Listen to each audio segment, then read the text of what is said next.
Hi everyone, welcome to the Witching Week. Today is episode number 75. Today we're going to be looking at slightly more summary topics.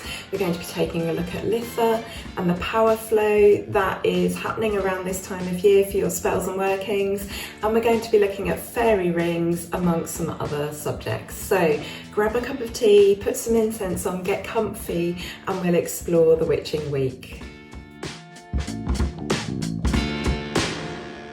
Hi witches, welcome back. Thank you for being here. Thank you for watching. If you're new to the channel or the Witching Week, then hello.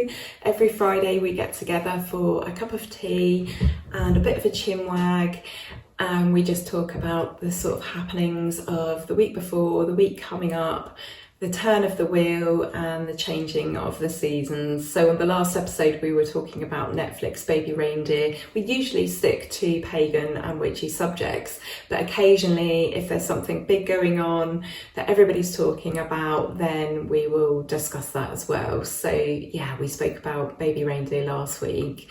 How are you all doing? I hope you're all well. First things first, tea and incense. So I'm drinking cranberry and raspberry by Twinings. These come in a lovely box of like mixed fruit teas. I really like the St. Clement's, the orange one, but I've drunk all those, so we're now on the cranberry and raspberry, which is really nice. There's also a something and blueberry one in there. Blueberry is probably my least favourite sort of fake flavour, if you like. I know they put actual fruit in them, but blueberry's just got a bit of a weird taste. Like, I don't like blueberry muffins. I don't know about you, but I don't mind the fruit blueberry, which is weird. Anyway, so incense. Today I'm burning some Dane Owl Oud, which I picked up in Glastonbury. I think this has to be my absolute favourite. I'm always saying that it's the Satia Patchouli Forest, and in some ways that is, they've stopped manufacturing that, as I've mentioned before. You can still buy it in shops just about, but eventually that one's going to completely disappear. So I think I have to have a new favourite really. So this is pure agar wood incense, and it's it's quite heavy, it's quite musky, and it leaves the house smelling amazing for hours afterwards. You only have to burn one stick and it leaves a really strong smell. I hate to think what it's actually doing to my lungs, but there we go. It's really nice. So yeah, picked up some of that in Glastonbury. We'll talk more about that in a minute. But yeah, I'm really sorry I wasn't here last week for our episode. I did have just about enough time. I've been very busy with work. Getting used to working for myself and my new schedule has been quite tough going. I did have just about enough time to film, but I hit a bit of a brick wall last week, so I'm really sorry. I've been taking some new meds for my heart, which has been going well, and I have probably been more active in the last week than I have been in about a year and a half. And what it has meant is I've been exhausted. I keep falling asleep because I'm not used to the activity. So that obviously things will balance out, although now my tablets aren't working quite as well. I've got a bit too used to them, and so now I'm suffering with that kind of fatigue again. So it's a bit of a balancing act. It will take a while to get one of my issues, which is, giving me all the rhythm problems, sorted, I guess. So I'm really sorry. So please just hang on with me just a little bit longer. I am working Patreon full time at the moment, so it's been a massive adjustment for me. So last week we would have spoken about Beltane. Obviously that happened on the Wednesday, didn't it? And I usually do the Witching Week on a Friday. How was your Beltane or your Samhain? Indeed, if you're in the Southern Hemisphere, we mustn't forget that obviously not everyone is in the Northern Hemisphere. How was it? We went down to Glastonbury for their annual celebrations, which always happens on the 1st of May. It doesn't happen on the bank holiday like other people's May Day celebrations happen. So it's on actual Beltane every year, which I really love. We met up with some friends that we met last year, and it was really fantastic. I think we were quite lucky with the weather It was overcast. We did have a little bit of sort of spitty rain first thing in the morning when we were at the Chalice Well. They have an event on from about 6:30 in the morning there where you can jump the besom, you can, no, not the besom, the fire, sorry, yeah, we weren't getting hand fasted. Yeah, there was a little bit of rain, but compared to the weather of the afternoon and the evening before, we were really, really lucky, really, to be honest. We didn't have the hot sunshine that we had the year before, but I don't think it mattered. The rain held off for the celebrations. It was really lovely to see at the front of the Green Men of Glastonbury who carry the maypole.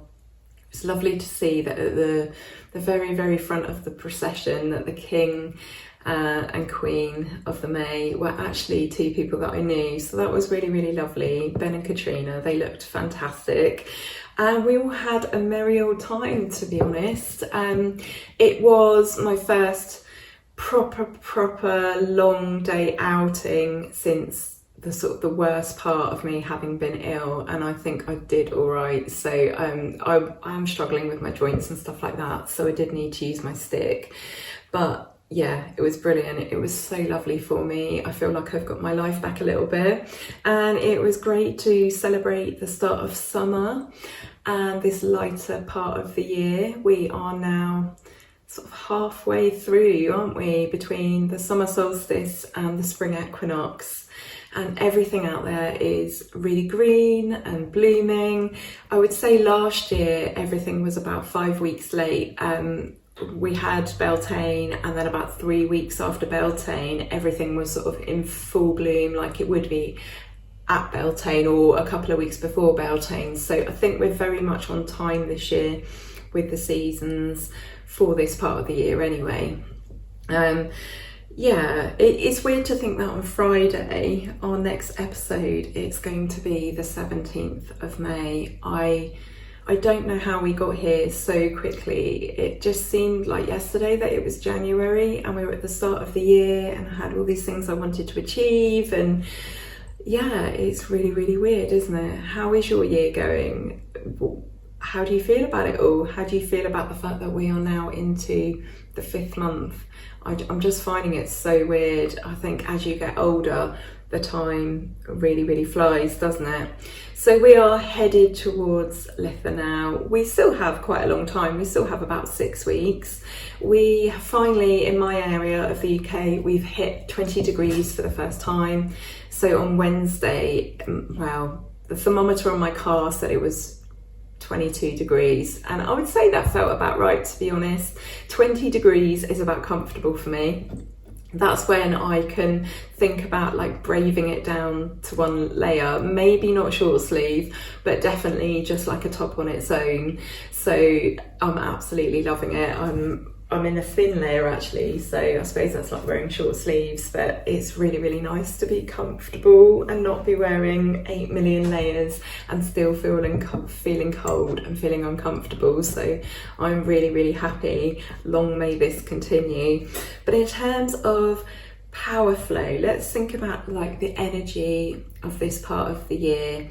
So we are looking at peak light, peak warmth, peak energy, peak effort, I would say, enthusiasm, growth certainly, but I feel like this is a really, really restful kind of energy. Even though we're at the sort of the apex of all of those things, it's not frantic, it's not a feeling of being rushed. It feels very, very calm. It feels like everything is how it should be, and this, I think, is reflected or should be reflected in our spell work at the moment. You know, if we are looking to do a rite or a ritual or some sort of working, we can look at the energy of this time of year and transfer that into our themes. And I think because this is like a restful, settled energy where there is a lot of light, this is a brilliant time for working on our personal development. So especially, you know, shadow work, any flaws, any personal inconsistencies, because I feel like there's a lot of light being sort of shone on the subject, if you like. Obviously, we look at Samhain as a sort of traditional time for doing shadow work, but that's obviously a dark time too. And sometimes I wonder if emotionally we don't always feel safe doing or looking at those darker aspects of ourselves at a time that feels really dark. For me, the opposite time in the Wheel of the Year is actually really nice for that. So yeah, we can work on all those personal things. I don't necessarily mean negative things either. I'm not saying just work on your personal flaws and your inconsistencies and look only at those. I think this is also a really good time to look at our strengths, our positives, the good things about our character, and maybe honour that and celebrate those. It doesn't have to all be personal development. It doesn't all have to be about the negative side of things. It can be about the good things that maybe we want to amplify or we want to grow. So obviously, as we're moving towards Litha and we are going to be moving into shorter, darker days, not yet, I know, it's good not to spend too much time dwelling on this at the moment, but this would be a good time also for protection spells, for spells that involve strength or asking for strength, for prevention of all kinds of ways, and decision making. So I feel like this is a really lovely, productive time. It's a time for getting things done. It's a time for celebrating. It's a time for reflection, and it's a time for hard work. I absolutely love this time of year. For me personally, it's just so productive and enlightening and successful, really. Yeah, this part of the year I really thrive. So yeah, we will be looking at these sorts of themes. We've got a protection spell for darker days coming up over on Patreon. We have 36 members now. We've only been going about 4 weeks, coming up for our 5th week. Thank you very much if you watch YouTube and you have joined from there. I know a few of you have. Next month we are looking at magic. So we're looking at what it is exactly, how it works, and then how to make sure that your spells are set out in a way that means that they are most likely to be successful using this knowledge of magic by understanding what it means. So if that sounds like something that would be useful to you, then please consider joining up. The minimum tier is £5 or $7, and every single tier gets the Magic Hexarise series of videos. So once a month there is a topic or a lesson, if you like, depending on where you are on your path, but where we tackle a subject in depth, and I do like a video lesson, so everybody gets that. So it's well worth signing up just for that alone. There are some topics that I feel are just not for social media. So for example, one of those is tulpamancy. I feel like that is something that needs to be learned in a bit more of a closed environment, because I want to make sure that the right people are getting that information. So it's a very private, secure community. It's thriving.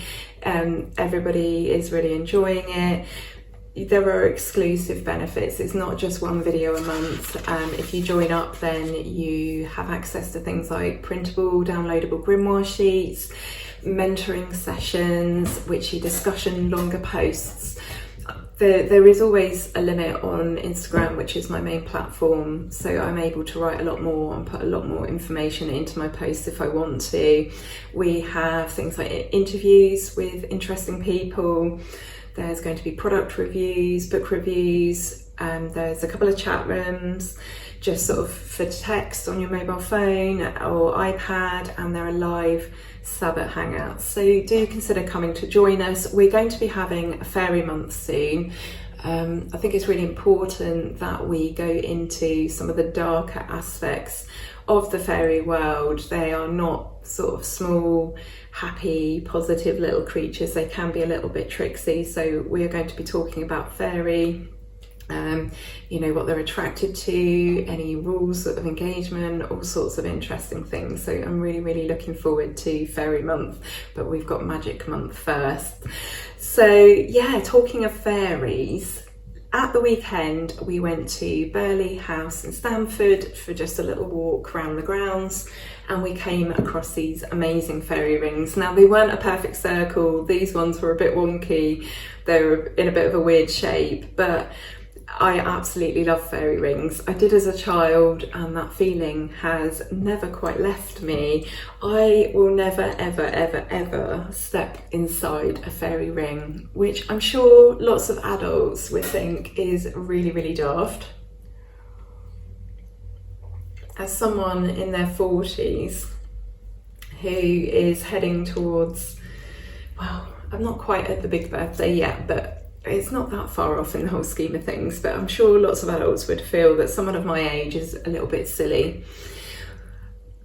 And there's a number of reasons for this why I won't step inside one. I suppose some of it is wanting to keep the old folklore alive. Like, I love relaying to the kids these stories and these sorts of warnings and all this sort of like dark and interesting tales. I think it's really fun.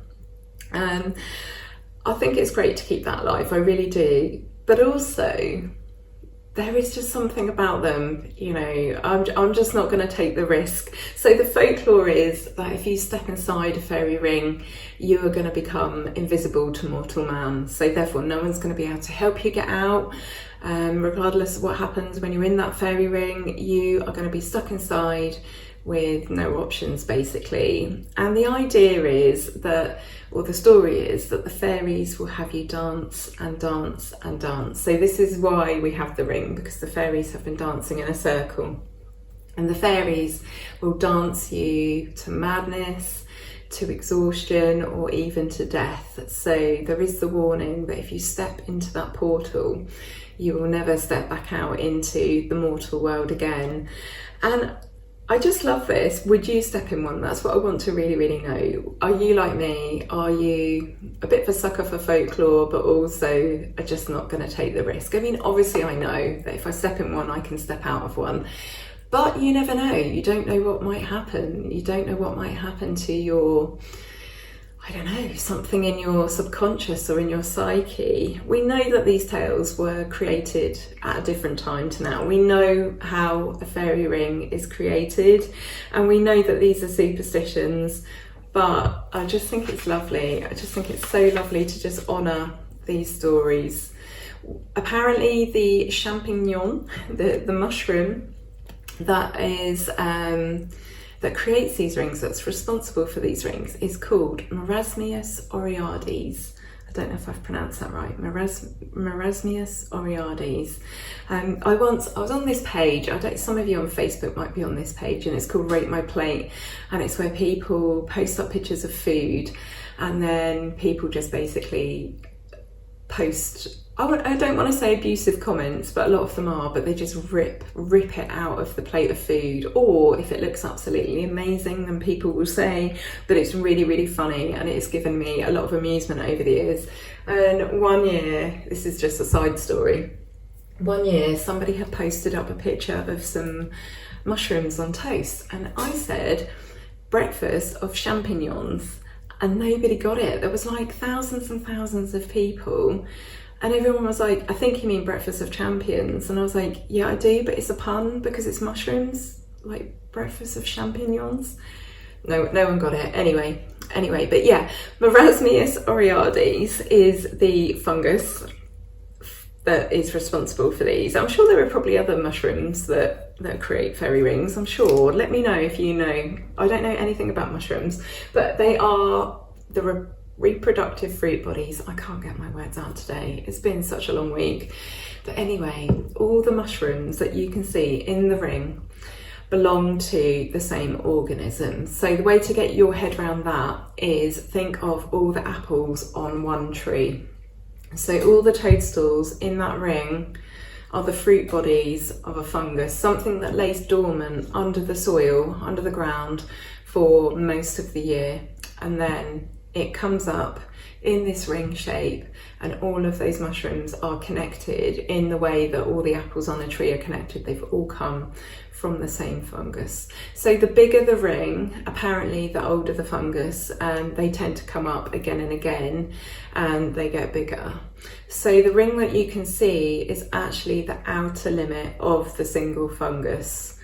So the circle is the outer limit, that's as far as it has grown, if you like. And the dark patch is caused by the fungus producing plant suppressing chemicals.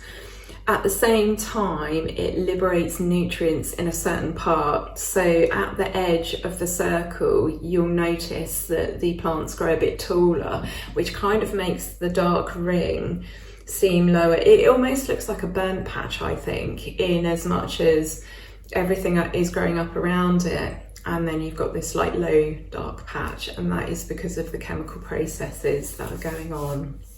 So yeah, would you step inside a fairy ring, or are you like me and you kind of want to, in your logical brain, you're just honouring the folklore, but also it feels a bit funny to do it because of the stories. And yeah, maybe, like, I think they have a really, really interesting energy. I really, really do. And maybe it's this energy that people picked up on when they created these stories. Maybe on a very, very sort of like macro level, we are experiencing the energy of that fairy ring, of those fruit bodies, in the same way that you can pick up on the energy of people, perhaps. I don't know. It's a very, very interesting topic. But on the subject of energy and feeling energy, I have a little bit of a story. It's not magical in the slightest. So last week, but it's about energy, so I thought I would tell you about this. But last weekend, we decided we'd go shopping in Leicester. It was a bank holiday weekend, so we thought we'd go on the Sunday, and we saw a few people on the way in with blue football shirts on. So I said to my husband, oh, Leicester must be playing a football match today. Leicester's about a 40-minute drive from us through the countryside. It's one of our biggest cities and towns. So yeah, Leicester must be playing a football match today. Wonder if we can get parked. We did get parked, so we didn't really think too much more of it. And then we got to the town centre, and there were thousands and thousands and thousands of people. Like, you literally couldn't move. Then we walked past the entrance to Leicester Football Club, which is in the town centre, which we didn't realise. It must be like an office. It's not where there's a pitch or anything. There was this like massive sort of bit that was sectioned off with people over there and people kind of here, and we had to walk past this door, lots of security guards, big screen up, loud music, and we're like, oh, Leicester are having some sort of party. Well, as it happens, they won the Premiership and they have gone up into the Premier League, and they were having their like celebration sort of promotional tour, you know, when you see the big buses come in with the players on top. And it seems that Leicester have a really, really, really big following. And it was a bit embarrassing, really, because as local people, we probably should have known about this, but we do live quite a long way from Leicester. It's quite a few miles. It does take at least 40 minutes to get in the car. And that is not because of traffic, that's across countryside. So it is quite a long way away. But yeah, we turned up and we did attempt to get to the shops. We had to work our way through a crowd of literally thousands of people, which was a bit embarrassing, but everybody was in obviously really, really high spirits because they had won and because they were celebrating. And I have to say that the energy in that crowd was absolutely electric. It was pure electricity. It was actually really, really lovely. My husband wasn't keen to stay and celebrate. I would have probably got stuck in, got involved. I've grown up in a very keen football house. My cousin is a football pundit. We're also related to a very famous footballer whose name I cannot remember. I'll have to look it up. But we have all grown up really, really loving football, not necessarily having it shoved down our throats. Like my parents weren't really into football, but like my cousins and my uncles were. But I absolutely love football, and I used to play a lot when I was younger.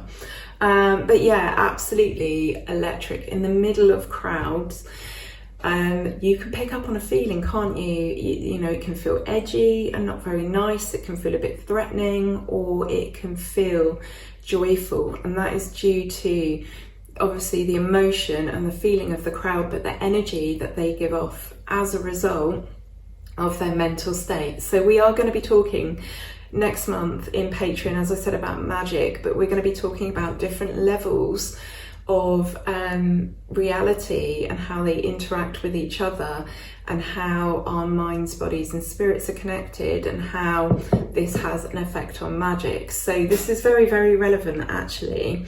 And this is why it's really, really important to carry out some kind of protection magic, especially if you are going to be entering into a big crowd. As it happens, I think there was only a lot of joy and a lot of love and excitement and happiness to be absorbed from everyone else, but you would still want to engage some sort of magical protection when you go into crowds. So again, this will be the sort of thing that we will be able to explore in a bit further depth over there. But yeah, it was a really, really interesting experience. I've not been in a crowd like that for a very, very long time. I never feel exactly safe because my logical brain starts thinking about all the things that could happen and what the result of being in a crowd would be. But I tried to just, you know, take that experience at face value, and yeah, it was very, very interesting. But talking of protective magic, my chives have, well, they've started to flower, but they've also managed to spread to like 2 or 3 pots down, not the pot next to them, but the pots a little bit along. So I've got loads of chives now, and they are very, very good for protective magic. So I thought we would just talk a little bit about chives. They have these gorgeous purple blossoms, and they're very, very versatile, very easy to grow. There is a type of divination you can do with them.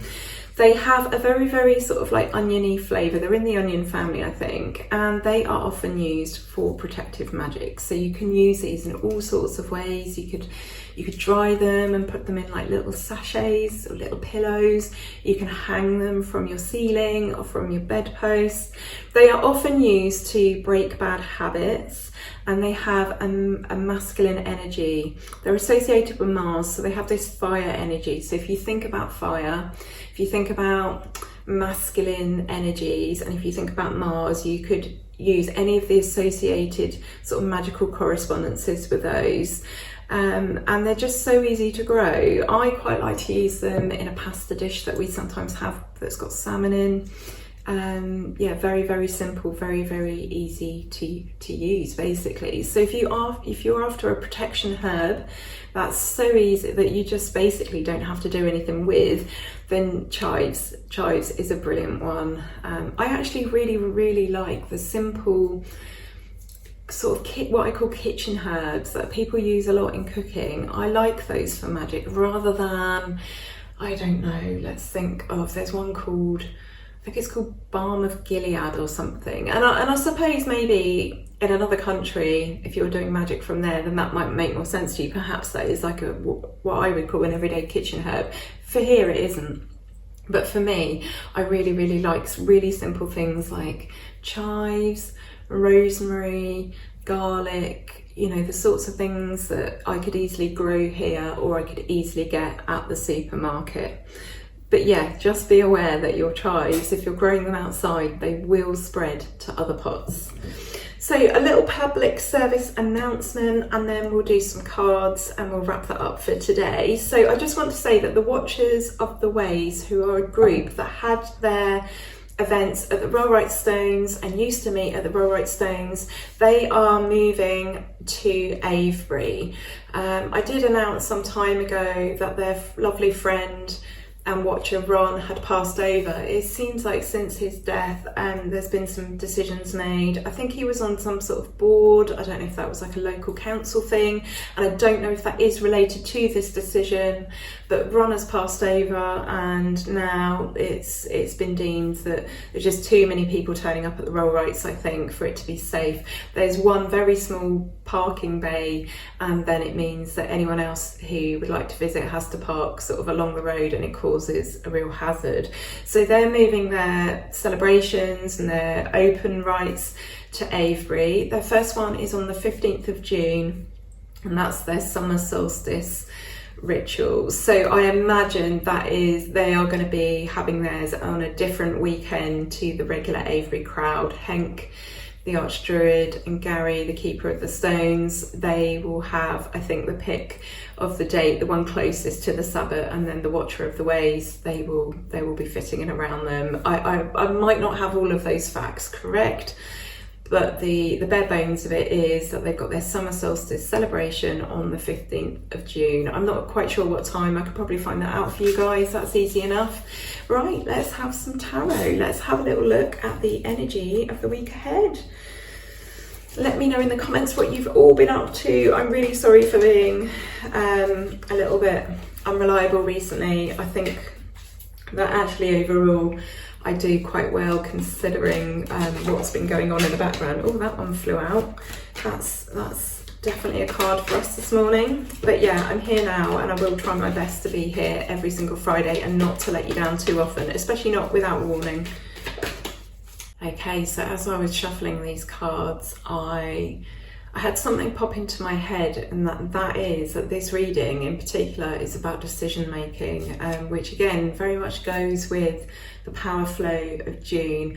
I was talking back then, wasn't I, about decision making is a good time of year to sort of lay things out and make big decisions, and to work through all manner of decisions and really sort of sort through stuff for sort of personal growth and personal development. So that very much came into my mind as I was shuffling these cards and while I was thinking about you guys, and I picked 4 cards. 4 seemed like the right number. I just kept picking, or they just kept flying out. So yeah, and we settled at 4. So we had Judgment come up, we've got the 7 of Swords, we've got the King of Cups, and we've got the Wheel of Fortunes. And these cards very much kind of reinforce that my intuition was flowing there, and that this is what this is all about. So Judgment is very much about making decisions. It's kind of like that big moment the night before the wedding, like, am I making the right decision? Is this the right thing? It's that judgment of perhaps a big scenario or a situation, making a big decision. And the 7 of Swords is very much telling me that this is about not cutting corners. This is not a time to cut corners. This is not a time to rush things. Things have to be done properly and the right way. And they have to be done, uniting your head and your heart, but taking a very mature approach as you do this, not getting caught up in emotion, not getting caught up in things that are going to detract you from this job. So it seems like there might be a very, very big decision coming up for some of you, and the only way to handle it is to work through it slowly, methodically, maturely, without cutting corners, because that won't help at all. So this is a job that's got to be done properly.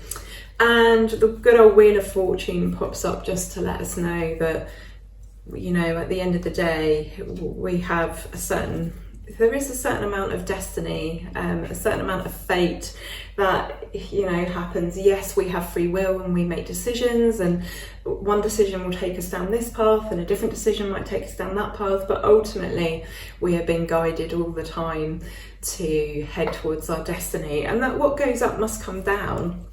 You know, if when making these big decisions it turns out to be, you know, it's obviously the right decision because you get to that conclusion, but if that doesn't turn out to be so good for us, the wheel always swings the other way eventually. You know, we have good times and we have bad times, and the world is just a constant spinning wheel.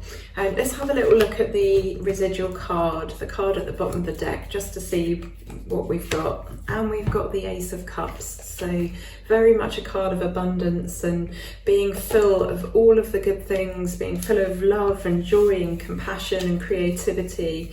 So I think as long as you don't cut corners and you're mature when you are making your decisions and you take your time and you're very, very methodical and you consider your head and you consider your heart, but you consider the pros and cons and you just take your time, everything will be okay. So lovely end to the witching week. I'm wishing you an absolutely fantastic week ahead. I do intend to be here next Friday. I do intend to bring you more witchy things. Thank you if you've watched this far. If you're new to the channel and you have got this far, please subscribe and hit the thumbs up button. It really helps the channel, and I'm sending you so much love for the week ahead. Have a lovely, lovely week, and next week we will talk a little bit more about Litha. We'll maybe look at some magical correspondences. Have a lovely week all. Take care of yourselves and each other. I'm sending you lots of love and blessings. Bye.